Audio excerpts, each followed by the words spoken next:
അസ്സലാമു അലൈക്കും. Hi hello. ഇന്നത്തെ നമ്മുടെ വ്ലോഗിലോട്ട് എല്ലാവർക്കും സ്വാഗതം കേട്ടോ. എല്ലാവരും സുഖമായിട്ടിരിക്കുന്നു. നമ്മളിവിടെ കുഴപ്പമൊന്നുമില്ലാണ്ട് അങ്ങനെ പോകുന്നുണ്ട്. അപ്പോൾ ഇതാ വർക്കൗട്ടെല്ലാം കഴിഞ്ഞിട്ട് ഞാനും റിഹാനും കൂടെ തിരിച്ച് വീട്ടിലോട്ട് പോയിക്കൊണ്ടിരിക്കുകയാണ് കേട്ടോ. ഞാൻ കുറേ ദിവസമായില്ലേ ജിമ്മിൽ വർക്കൗട്ട് ചെയ്യുന്ന വ്ലോഗൊക്കെ ഇട്ടിട്ട്. അപ്പോൾ വേണമെന്നുള്ളവർ കമൻറ്റ് ചെയ്യുക. നമുക്ക് നെക്സ്റ്റ് വ്ലോഗിൽ അങ്ങനെ ചെയ്ത് നോക്കാം അല്ലേ. അപ്പോൾ വീട്ടിലെത്തിയതും പാലവിടെ കൊണ്ടുവന്ന് വെച്ചിട്ടുണ്ടായിരുന്നു. അതെല്ലാം എടുത്തൊന്ന് ഉള്ളിലോട്ട് പോയി. പിന്നെ കിച്ചണിൽ ജനലൊക്കെ ഒന്ന് തുറന്ന് വെച്ചു കേട്ടോ. ഫസ്റ്റ് തന്നെ കുറച്ച് എയറൊക്കെ ഒന്ന് സെറ്റാവണ്ടേ. പിന്നെ നമ്മൾ പാലിതാ എടുത്തിട്ട് ചായ വയ്ക്കാൻ പോവാണ്. ഈ ചൊട്ടയിലെ ശീലം ചുടൽ വരെ എന്ന് പറയുന്ന പോലെയാണ് കേട്ടോ. പാല് അളന്നിട്ടുള്ള ചായ വയ്ക്കൽ എനിക്കത് പണ്ട് മുതലേ ശീലമായ ഒരു കാര്യമാണ്. അതിപ്പോഴും ഞാൻ ഫോളോ ചെയ്തിട്ടേ പോകുന്നുണ്ട്. അപ്പോൾ എനിക്കൊരു കമൻറ്റ് വന്നിട്ടുണ്ടായിരുന്നു കേട്ടോ. അങ്ങനെ അതുകൊണ്ടാണ് ഞാനിപ്പം അത് ഇവിടെ പറയാൻ കാരണം. പെട്ടെന്ന് എന്തോ ചായപ്പൊടിയിലുള്ള പോലെ എനിക്ക് തോന്നിയതാണ്. പിന്നെ ഞാനത് അങ്ങോട്ട് വെച്ചു. കുറച്ച് മധുരമൊക്കെ ഇട്ട് നമ്മുടെ ചായയ്ക്ക് ഒന്ന് സെറ്റാക്കി എടുക്കുന്നുണ്ട് കേട്ടോ. അപ്പോൾ ഞാൻ ആ കമൻറ്റ് ഭയങ്കര ഇതിൽ വായിച്ചപ്പോൾ എനിക്ക് ഭയങ്കര ഒരു ഇത് തോന്നി. നമ്മളെല്ലാ മനുഷ്യന്മാരും അങ്ങനെയൊക്കെ തന്നെയായിരിക്കും അല്ലേ. ചെറുപ്പം മുതലൊരു ശീലം അല്ലെങ്കിൽ എന്തെങ്കിലും കാര്യത്തിൽ നമുക്കൊരു ശീലം ഉണ്ടായിക്കഴിഞ്ഞാൽ ആ ശീലം പെട്ടെന്നൊന്നും മാറില്ല. ഒരാൾ പറഞ്ഞതുകൊണ്ട് അത് മാറണമെന്നോ അല്ലെങ്കിൽ പെട്ടെന്ന് മാറ്റണമെന്നോ അങ്ങനെയൊന്നും ഉണ്ടാവില്ല അല്ലേ. അപ്പോൾ ഈ ഒരു കമൻ്റ് ഇട്ട വ്യക്തിക്കും എന്തെങ്കിലുമൊക്കെ ശീലങ്ങൾ ഉണ്ടാവും. അത് പെട്ടെന്നൊന്നും മാറ്റാനും കഴിയുണ്ടാവില്ല. എനിക്ക് അങ്ങനെയാണോ തോന്നുന്നത്. അപ്പോൾ എന്തായാലും അളന്ന് വെച്ചിട്ടില്ല എൻ്റെ ചായ വയ്ക്കൽ. അത് മാറും തോന്നണില്ല. കാരണം അത് വർഷങ്ങളായിട്ട് ശീലിച്ച് വന്നതാണ്. പിന്നെ നമുക്ക് എന്ത് ചെയ്യുമ്പോഴും ഒരളവ് അത് നല്ലതല്ലേ, എനിക്കങ്ങനെ തോന്നുന്നു. അപ്പോൾ എന്തായാലും ചായയൊക്കെ റെഡിയാക്കി ഞാൻ ചായ കുടിക്കാൻ വേണ്ടിയിരുന്നു. ഞാൻ ഇന്ന് ഇടേണ്ട വ്ളോഗ് ജസ്റ്റ് ഇങ്ങനെ ചെക്ക് ചെയ്യും കേട്ടോ. എന്തെങ്കിലുമൊക്കെ മിസ്റ്റേക്ക് ഉണ്ടോ, കറക്റ്റാണോ അപ്ലോഡ് ചെയ്തത് എന്നൊക്കെ ജസ്റ്റ് ഒന്ന് നോക്കൂ കേട്ടോ. പിന്നെന്താ, സലീനിന എന്ന് പറഞ്ഞിട്ടുള്ള ഒരു അക്കൗണ്ടിൽ നിന്ന് cooking is a big task for me എന്ന് പറഞ്ഞിട്ടൊരു കമൻറ്റ് ഇട്ടിട്ടുണ്ട്. അതിപ്പോൾ കുക്കിംഗ് എല്ലാവർക്കും ഈസി ആവണം, എല്ലാവരും ചെയ്യണം അങ്ങനെയൊന്നുമില്ല. ഇൻട്രസ്റ്റ് ഉള്ളവർ ചെയ്യട്ടെ, ഇൻട്രസ്റ്റ് ഇല്ലാത്തവർ അവർക്ക് ഇൻട്രസ്റ്റ് ഉള്ള കാര്യങ്ങൾ ചെയ്യട്ടെ, അതത്രേ ഉള്ളൂ. കുക്കിംഗ് ചെയ്തില്ല എന്ന് പറഞ്ഞിട്ട് ആകാശം ഇടിഞ്ഞൊന്നും വീഴില്ല. നിങ്ങൾക്ക് ഇഷ്ടമുള്ള കാര്യങ്ങൾ ചെയ്യുക. ക്യാമറ കണ്ടപ്പോൾ നോക്കാനും സ്വഭാവം എന്തൊക്കെയാ വർത്താനം. മഴ ഉണ്ടോ? ശരിയൊന്നും ആയിട്ടില്ല. ഫുട്ബോൾ പ്രാന്തനല്ലേ? ഇല്ല അവിടെ തന്നെ. അപ്പം നമ്മൾ വീഡിയോ എടുത്തുകൊണ്ടിരിക്കുന്നതിൻ്റെ ഇടയിൽ ഉമ്മ കോൾ ചെയ്തതാണ്. അപ്പോൾ ഉമ്മാനോട് സംസാരിക്കുന്നതാണ് കേട്ടോ അത്. അങ്ങനെ നമ്മൾ കുട്ടികളുടെ ഫുട്ബോളൊക്കെ കുറച്ച് നേരം നിന്ന് നോക്കി വീഡിയോസൊക്കെ എടുത്ത് പിന്നെ വേഗം പോയി വാഷിങ്ങിന് ഇട്ടിട്ടുണ്ടായിരുന്നു. ഇനി നമുക്ക് കുറേ അടിച്ചു വരാനുണ്ട്. അവിടെ ഇവിടെയായിട്ട് തെന്നി കിടക്കുകയാണ് കേട്ടോ ഇലകൾ. എന്നാൽ ഒത്തിരി ഇലകൾ ഇല്ലേനും. അപ്പോൾ നമുക്കിനി വൃത്തികേടാവണ്ട വിചാരിച്ചിട്ട് അടിച്ചെടുക്കാൻ മാത്രമല്ല, ശരിക്കും പറഞ്ഞാൽ ഇല്ല. പിന്നെ ഒരുപാട് ഇങ്ങനെ കാറ്റിന് ഇല്ല ഇല അങ്ങോട്ടും ഇങ്ങോട്ടുമൊക്കെ പാറിപ്പറന്ന് കിടക്കണോണ്ട് ഞാൻ വേഗം പോയി ഒന്ന് അടിച്ചു വാരിയൊക്കെ എടുത്തു. പിന്നെന്താ, സപ്പോർട്ട് ചെയ്യാൻ സൗകര്യമില്ലാന്ന്. ശരി, കുഴപ്പമില്ല കേട്ടോ. സപ്പോർട്ട് ചെയ്യാൻ ഇഷ്ടമുള്ളവർ സപ്പോർട്ട് ചെയ്യുക. എനിക്കിപ്പോൾ അവിടെ വന്ന് ഫോഴ്സ് ചെയ്ത് നീ എന്നെ സപ്പോർട്ട് ചെയ്തേ പറ്റൂ, ചെയ്യണം എന്നൊന്നും പറയാൻ പറ്റില്ലല്ലോ. എൻ്റെ വ്ളോഗ് കണ്ടിട്ട് ഇഷ്ടമുള്ളവർ മാത്രമേ എനിക്ക് കമൻറ്റ് ചെയ്യുക, സപ്പോർട്ട് ചെയ്യുക. ഇഷ്ടമല്ലാത്തവർക്ക് നെഗറ്റീവ് കമൻറ്റ് ഇടണമെങ്കിൽ അങ്ങനെയും ചെയ്യാം കേട്ടോ. പിന്നെന്താ, സൂപ്പർ വീഡിയോ എത്താ, ഡെയിലി വ്ളോഗ് മിസ് ആയി ഇരിക്കുന്നു. ഓക്കെ, ഇക്ക എവിടെ പോയത് എന്നൊക്കെ ചോദിച്ചിട്ട് നമുക്ക് ചായ വയ്ക്കുന്നത് ശരിക്കും മിസ് ചെയ്തു എന്നൊക്കെ പറഞ്ഞിട്ട് നമുക്ക് നല്ലൊരു കമൻറ്റ് വന്നിട്ടുണ്ട്.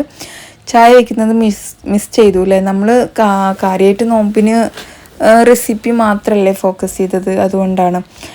അപ്പോൾ എന്തായാലും ഇക്കാക്ക് ഒരു പുതിയ ജോബ് റെഡി ആയിട്ടുണ്ട്. ജോഗറിലാണ്. നിങ്ങളുടെ ദുആക്ക് വേണം. കോഴിക്കോടാണ് ഇപ്പോൾ ജോബ്. അപ്പോൾ അങ്ങോട്ട് പോയേക്കുവാണ് കേട്ടോ ആൾ. കുഴപ്പമില്ല, നല്ല അടിപൊളി ഓഫീസും കാര്യങ്ങളൊക്കെ ആയിട്ട് ആളവിടെ സെറ്റായിട്ടുണ്ട്. ഇനി പിന്നെ ഇടയ്ക്ക് നമുക്ക് അങ്ങോട്ട് പോകണം എന്നൊക്കെ ആഗ്രഹമുണ്ട്. അപ്പോൾ എന്തായാലും അങ്ങനെ പോട്ടെ. പറഞ്ഞ പോലെ നിങ്ങൾ ദുആ ചെയ്യാം കേട്ടോ. പിന്നെന്താണ് വിശേഷങ്ങൾ, നിങ്ങളുടെ വിശേഷങ്ങളൊക്കെ പറയൂ. പിന്നെ ഈ സൈഡ് ഞാൻ വേഗം ഒന്ന് അടിച്ചു വാരി എടുത്തിട്ടുണ്ട്. പിന്നെ തൊടി നമ്മൾക്ക് ഇത്രയും ക്ലീനാക്കി തന്ന ചേച്ചി വന്നിട്ടാണ് കേട്ടോ. അതിനുശേഷം വീണ ഇലകളാണ് ഇത്. 2-3 ദിവസമായിട്ടോ ക്ലീൻ ചെയ്തിട്ട്. അതിനുശേഷം ഞാൻ ഇപ്പോഴാണ് അടിച്ചു വാരുന്നത്. ഇനിയിപ്പോൾ ഇത് ഇവിടെയൊക്കെ കംപ്ലീറ്റ് അടിച്ചു വാരി എടുക്കുന്നുണ്ട്. ഒരു സൈഡ് മാത്രമാണ് ഞാൻ അതായത് ഫ്രണ്ടും ബാക്കിലും ഈ ഒരു സൈഡുമാണ് ഞാൻ ഇന്ന് അടിച്ചു വരുന്നത്. ബാക്കി അപ്പുറത്തെ സൈഡ് ഞാൻ നാളെ അടിച്ചു വരാമെന്ന് വിചാരിച്ചേക്കുവാണ് കേട്ടോ. എല്ലാം കൂടെ ഒരുമിച്ച് അടിച്ചു വാരിയിട്ട് കഴിഞ്ഞാൽ എൻ്റെ ഇടുപ്പ് എന്താവുമെന്ന് എനിക്കറിയില്ല. അതുകൊണ്ട് ഞാൻ ഇവിടെ അങ്ങ് നിർത്തുകയാണ് കേട്ടോ. പിന്നെ ഉള്ളിൽ പോയിട്ട് വേഗം പാത്രങ്ങൾ കഴുകാനുണ്ടായിരുന്നു, അതൊക്കെ ഒന്ന് കഴുകിയെടുത്തു. തൊടിയൊക്കെ കംപ്ലീറ്റ് ക്ലീനായി കിടക്കുമ്പോൾ അതൊരു പോസിറ്റീവ് എനർജിയാണ് കേട്ടോ. ഇടയ്ക്കിങ്ങനെ പുല്ലൊക്കെ മുളച്ച് കിടക്കുമ്പോൾ നമുക്കൊട്ട് പറിക്കാനും വയ്യ. പിന്നെ ഞാൻ ആ ഭാഗത്തേക്ക് നോക്കൂല. ക്ലീൻ ചെയ്ത ശേഷം പിന്നെ ഞാൻ അങ്ങോട്ട് പോവുള്ളൂ. ശരിക്കും പറഞ്ഞാൽ പുല്ല് വലിക്കലൊക്കെ പണ്ടൊക്കെ ചെയ്തിരുന്നു, ഇപ്പോഴൊന്നും ഞാൻ ചെയ്യാറൊന്നുമില്ല കേട്ടോ. അത് എനിക്ക് അമ്മാതിരി പണികളൊന്നും എനിക്കിഷ്ടമല്ല. ഈ ഗാർഡനിങ്, പുല്ല് വലിച്ച് സെറ്റാക്കൽ, ഇമാതിരി പണികളൊന്നും എന്നെക്കൊണ്ട് നടക്കില്ല. മറ്റേ ചേച്ചി പറഞ്ഞ പോലെ കുക്കിംഗ് എനിക്ക് ഇഷ്ടമല്ല എന്ന് പറഞ്ഞ പോലെയാണ് എനിക്ക് അങ്ങനത്തെ കാര്യങ്ങളൊക്കെ. അപ്പോൾ അതൊക്കെ നമ്മൾ 1 മാസം 2 മാസം കൂടുമ്പോൾ അല്ലെങ്കിൽ 1.5 മാസം കൂടുമ്പോൾ നമ്മൾ ചേച്ചിനെ വിളിച്ചു കഴിഞ്ഞാൽ ചേച്ചി സൂപ്പറാക്കി തരും. അത് മതിയല്ലോ. അപ്പോൾ ഇത്രയും പിന്നെ എനിക്ക് തിരക്കുമല്ലേ, ഓരോ കാര്യങ്ങൾ ചെയ്യണം, വീഡിയോ എടുക്കണം, എഡിറ്റ് ചെയ്യണം. അതിൻ്റെ ഇടയിൽ നമുക്ക് ഇതൊക്കെ ടാസ്ക് ആയിരിക്കും കേട്ടോ. അപ്പോൾ കുട്ടികൾ ഏകദേശം നോമ്പ് തുടങ്ങിയ പിന്നെ ന്യൂഡിൽസ് കഴിച്ചിട്ടേ ഇല്ല. ഇന്ന് ന്യൂഡിൽസ് വേണം പറഞ്ഞിട്ട് ഭയങ്കര ഇതായിരുന്നു കേട്ടോ. അപ്പം ഞാൻ വിചാരിച്ചു ഞങ്ങൾക്ക് എല്ലാവർക്കും അങ്ങ് ഉണ്ടാക്കാം, ഉപ്പാക്ക് ദോശ എന്തെങ്കിലും ഉണ്ടാക്കി കൊടുക്കാൻ വിചാരിച്ചു. ഞാനും ഉമ്മയ്ക്കും ന്യൂഡിൽസ് കഴിക്കും കേട്ടോ. ഇവിടെ പിന്നെ എല്ലാവർക്കും ഇഷ്ടം ഈപ്പിയാണ്. ഞാൻ ഇതിലോട്ട് നമ്മുടെ ഷെസ്വാൻ സോസോ, അതിൻ്റെ കറക്റ്റ് പേര് ഞാൻ ശ്രദ്ധിച്ചില്ല, അപ്പോൾ അതെല്ലാം ഒന്ന് ഒഴിച്ചു കൊടുത്തിട്ടുണ്ട്. പിന്നെ നമ്മൾ സോയാ സോസ് ഒഴിച്ചു കൊടുത്തിട്ടുണ്ട്. പിന്നെ ഉപ്പാക്കുള്ള ദോശ ഒന്ന് ചുട്ടെടുക്കുകയാണ് കേട്ടോ. ഇനിയിപ്പോൾ എല്ലാം ടേബിളിലൊന്ന് കൊണ്ടുവയ്ക്കണം. ചൂടായതിൻ്റെയാണ്, എൻ്റെ ആ ബാക്കിൽ വിയർത്ത് കുളിച്ചതിൻ്റെയാണ് കേട്ടോ. ഭയങ്കര ചൂടാണ് നമ്മളിവിടെ. നിങ്ങളവിടെ എങ്ങനെയാണെന്നുള്ളതൊന്ന് കമൻറ്റ് ചെയ്യാം കേട്ടോ. കിച്ചണിലോട്ടൊക്കെ പോകുമ്പോഴത്തേക്കും ചൂടെടുത്തൊരു ഗതിയാവുന്നുണ്ട്, ഒന്നും ഉണ്ടാക്കണ്ട എന്നുള്ളൊരു അവസ്ഥയാണ് കേട്ടോ. പിന്നെ ഒരുപാട് നാളായി ലോങ് വീഡിയോ കണ്ടിട്ട്. സൂപ്പർ ജിനിക്കുട്ടി എന്ന് പറഞ്ഞിട്ടുണ്ട്, താങ്ക് യു സോ മച്ച്. പപ്പായ നല്ല ഫുഡാണ്. പപ്പായ പൊതുവേ പഴുത്തതും പച്ചയൊക്കെ നല്ല സംഭവമാണ്. കഴിക്കാത്തവരുണ്ടെങ്കിൽ കഴിക്കുക, ഇടയ്ക്കൊന്ന് കഴിക്കുന്നത് വളരെ ബെസ്റ്റാണ്.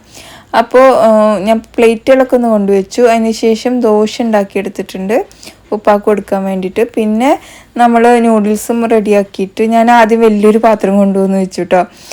എന്നിട്ട് അതിൻ്റെ മുകളിൽ നമ്മൾ ഈ ഒരു പാത്രം അങ്ങനെ കൊണ്ടുവന്ന് വെക്കാൻ വേണ്ടിയിട്ടാണ്. മറ്റേ ചൂടാവില്ലേ വിചാരിച്ചിട്ട് ഡയറക്റ്റായിട്ട് വെക്കണ്ട വിചാരിച്ചിട്ടാണ്. അപ്പോൾ ഇത് കൊണ്ടുവന്ന് വെച്ച് ഞാൻ എല്ലാവർക്കും സെർവ് ചെയ്തെടുത്തു. പിന്നെ പിക്കിൾ റെസിപ്പി സൂപ്പർ. പിക്കിള് പപ്പായൻ്റെ ആയിരിക്കും അല്ലേ. അത് അത്രയും ലൂസ് കൺസിസ്റ്റൻസി വേണ്ട കേട്ടോ, കുറച്ചും കൂടെ തിക്കാക്കിക്കോ, അപ്പോഴാണ് അതിൻ്റെ കറക്റ്റ്. പക്ഷെ അതൊരു പ്രത്യേക വൈബാണ്. ശരിക്കും പറഞ്ഞാൽ പപ്പായ വേവിക്കേണ്ട ആവശ്യമൊന്നുമില്ല കേട്ടോ. ഞാൻ നമ്മൾ തിളച്ച വെള്ളം ഒഴിച്ചു കൊടുത്തു കഴിഞ്ഞാൽ പിന്നെ അത് വേവിക്കേണ്ട, കറുകറുന്ന് കടിക്കുന്ന രീതിയിൽ വേണം നമ്മൾ ആ പിക്കിൾ ഉണ്ടാക്കിയിട്ട് എടുക്കാൻ.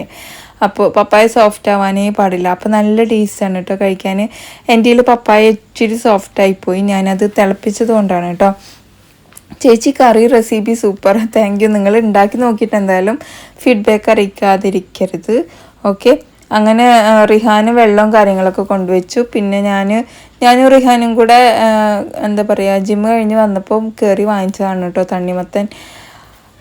ഇനിയും തണ്ണിമത്തൻ കഴിച്ചുകൊണ്ടേ ഇരിക്കേണ്ടി വരും, കാരണം അല്ലെങ്കിൽ ഞാൻ വെയിറ്റ് കൂടും. ഇപ്പം നൈറ്റ് ഭയങ്കര വിശപ്പാണ് കേട്ടോ എനിക്ക്. അല്ലെങ്കിൽ നൈറ്റ് എനിക്ക് ഫുഡേ ആവശ്യമുണ്ടായിരുന്നില്ല. പക്ഷെ ഇപ്പം അങ്ങനെയല്ല, ഉച്ചയ്ക്ക് നന്നായിട്ട് ഉറങ്ങണമുണ്ട്.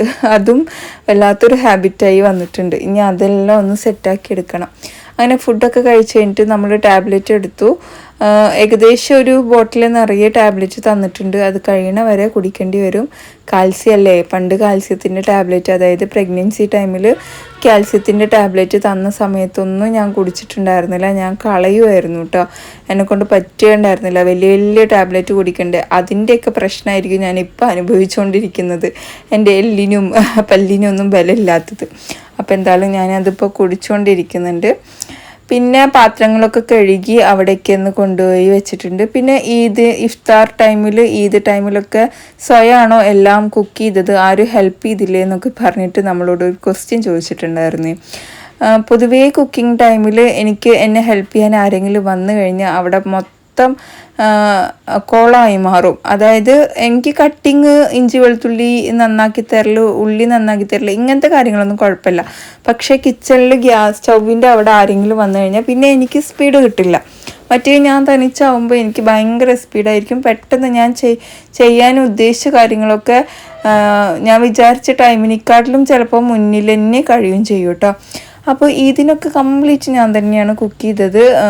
എന്താ പറയുക, ഇഞ്ചി വെളുത്തുള്ളിയൊക്കെ നന്നാക്കാൻ ഉമ്മ ഹെൽപ്പ് ചെയ്തു, ചെറിയുള്ളി നന്നാക്കാൻ, പിന്നെ ക്ലീനിങ് അങ്ങനത്തെ കാര്യങ്ങളൊക്കെ ചെയ്യാൻ ചേച്ചി വന്നിട്ടുണ്ടായിരുന്നു. കുക്കിംഗ് മാത്രമാണ് ഞാൻ അന്ന് ചെയ്തത്.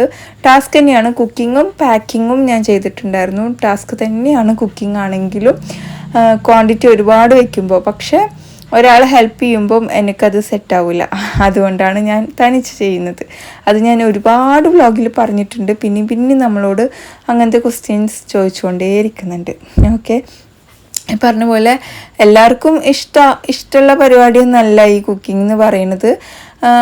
എന്താ, കുറേ പെണ്ണുങ്ങൾക്ക് ഇഷ്ടമില്ല, പക്ഷേ കുറേ ആണുങ്ങൾക്ക് ഇഷ്ടമാണ്. ഒരുപാട് ആണുങ്ങൾ കുക്ക് ചെയ്യണത് ഞാൻ കണ്ടിട്ടുണ്ട്. എത്ര സൂപ്പറായിട്ട് ചെയ്യുന്നുണ്ട് അവർ. ക്ലീനിങ് അടക്കം അടിപൊളിയായിട്ട് ചെയ്യും. അങ്ങനത്തെ ആണുങ്ങളും ഉണ്ട്. കുക്കിംഗ് ഇഷ്ടമല്ല, നമുക്ക് ജോബാണ് അല്ലെങ്കിൽ വേറെ സംഭവങ്ങളാണ് ഇഷ്ടം, അങ്ങനെയുള്ള ലേഡീസും ഉണ്ട്.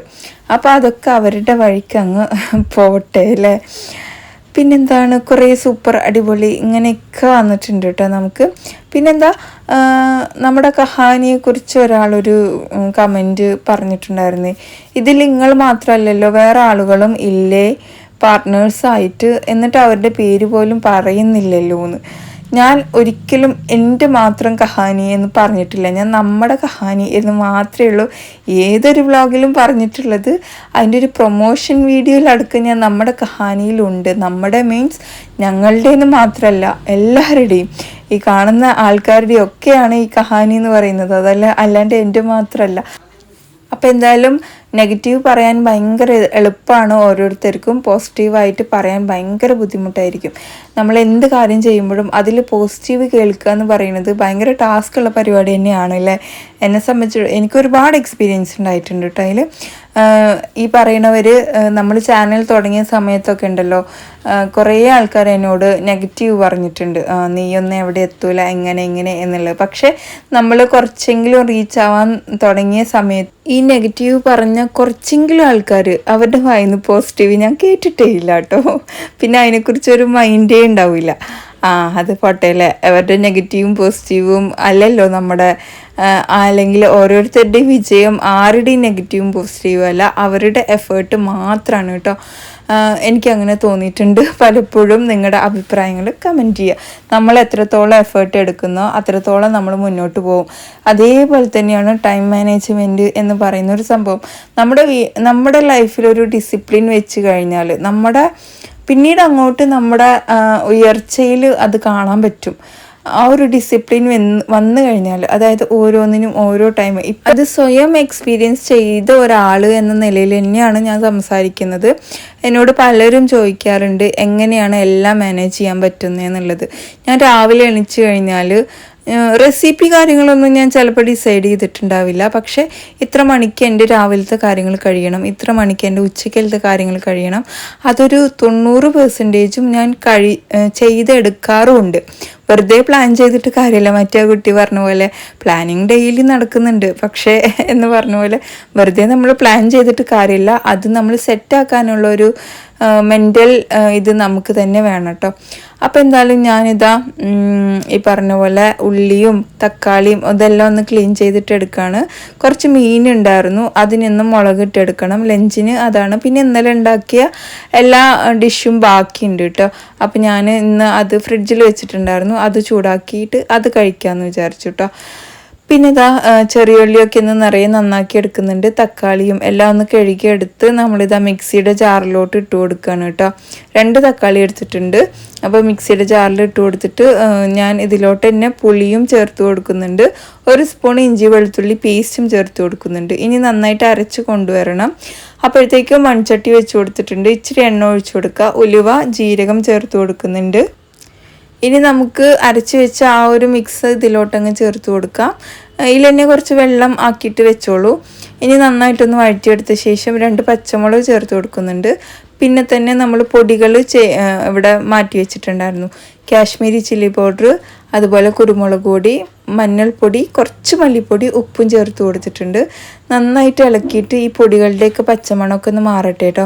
ഞാൻ ഇച്ചിരി കറിവേപ്പിലയും കൂടി ഇതിലോട്ട് ചേർത്ത് കൊടുക്കണം. പിന്നെ ഞാൻ കുറച്ച് വെള്ളം ഒഴിച്ച് കൊടുത്തിട്ട് നന്നായി ഇളക്കിയിട്ട് കറിവേപ്പിലയും ചേർത്ത് കൊടുത്ത് ഉപ്പൊക്കെ ഉണ്ടോ എന്നുള്ളതൊക്കെ നോക്കിയിട്ട് നമുക്കിതിലോട്ട് അടച്ച് വെക്കണം. എണ്ണയൊക്കെ തെളിഞ്ഞ് വരുന്നത് വരെ നമുക്കിത് ലോ ടു മീഡിയം ഫ്ലെയിമിൽ കുക്ക് ചെയ്തിട്ട് എടുക്കാം കേട്ടോ. അപ്പോൾ ഇവിടെ നന്നായിട്ട് തിളച്ച് വന്നിട്ടുണ്ട്. ഇടയ്ക്കൊന്ന് ഓപ്പണാക്കി ഞാൻ ഇളക്കി കൊടുക്കുന്നുണ്ട്. ഉപ്പൊക്കെ ഉണ്ടോ എന്നുള്ളതൊക്കെ നമുക്കൊന്ന് ചെക്ക് ചെയ്തെടുക്കാൻ വേണ്ടിയിട്ടാണ് കേട്ടോ. അപ്പോൾ മസാലയൊക്കെ നന്നായി വെന്തതിൻ്റെ ഒരു മണമൊക്കെ വന്നിട്ടുണ്ട്. പിന്നെ ഇതാ നമ്മൾ മഹി ഫിഷാണ് ഇട്ട് കൊടുക്കുന്നത് കേട്ടോ. പക്ഷേ എനിക്ക് എന്നും മേടിക്കുന്നതിൻ്റെ ഒരു ടേസ്റ്റ് തോന്നിയില്ല കേട്ടോ ഇപ്രാവശ്യം ഫിഷ് മേടിച്ചത്. ഒരു മണ്ണ് പോലത്തെ ഒരു ഫീല്, എന്താണെന്നറിയില്ല. ലുലുന്ന് തന്നെ മേടിച്ചത്, എന്തുകൊണ്ടാണ് ഇങ്ങനെ സംഭവിച്ചതെന്ന് അറിയില്ല. അപ്പോൾ എന്തായാലും ഞാനിവിടെ അടച്ച് വയ്ക്കുന്നുണ്ട്. ഇനി ഇതൊന്ന് നന്നായിട്ട് തിളച്ച് വരട്ടെ. ഇനിയിപ്പോൾ കുറച്ച് തേങ്ങാപ്പാൽ ഒഴിക്കണമെങ്കിൽ ഒഴിച്ചു കൊടുക്കുക. എല്ലാ ടേസ്റ്റ് ഒന്ന് ബാലൻസ് ആവാൻ വേണ്ടിയിട്ടാണ് കേട്ടോ അത്. അപ്പോൾ അതാ നമ്മുടെ മുളകിട്ടതും റെഡി ആയിട്ടുണ്ട്. ഇനിയിപ്പോൾ ലഞ്ചിന് ചോറും അതും എല്ലാം കൂടെ ഒന്ന് കഴിച്ചു കഴിഞ്ഞാൽ സെറ്റായി. അപ്പോൾ നമ്മുടെ ഇന്നത്തെ വീഡിയോ ഇത്രയൊക്കെ തന്നെ ഉള്ളൂ. നിങ്ങൾക്ക് ഇഷ്ടമായിച്ചാൽ ലൈക്ക് ചെയ്യാനും ഷെയർ ചെയ്യാനും മറക്കരുത്. അതേപോലെ നമ്മുടെ വ്ളോഗ് ഫുള്ള് കാണുന്ന ആൾക്കാരുണ്ടെങ്കിൽ കമൻറ്റിൻ്റെ കൂടെ തന്നെ ഒരു റെഡ് ഹാർട്ട് ഇട്ട് തരണം കേട്ടോ. എനിക്കൊന്ന് അറിയാൻ വേണ്ടിയിട്ടാണ്. പിന്നെ നിങ്ങൾ ഏത് പ്ലേസിൽ നിന്നാണ് കാണുന്നത് വെച്ചാൽ അതും കൂടെ ഒന്ന് കമൻറ്റ് ചെയ്യുക. പിന്നെ നിങ്ങളുടെ മനസ്സിലുള്ള അഭിപ്രായങ്ങളും നിർദ്ദേശങ്ങളും ഇനിയിപ്പോൾ എന്തെങ്കിലും റെസിപ്പി വേണമെന്നുണ്ടെങ്കിൽ അതും ഒക്കെ ഒന്ന് കമൻറ്റ് ചെയ്ത് സപ്പോർട്ട് ചെയ്യുക. അപ്പോൾ എന്തായാലും എല്ലാവർക്കും bye. It's me Jini from Palakkad. നമ്മുടെ യൂട്യൂബും FBയും ഇൻസ്റ്റയൊക്കെ മാക്സിമം സപ്പോർട്ട് ചെയ്ത എല്ലാവർക്കും ഒരുപാട് നന്ദിയുണ്ട്.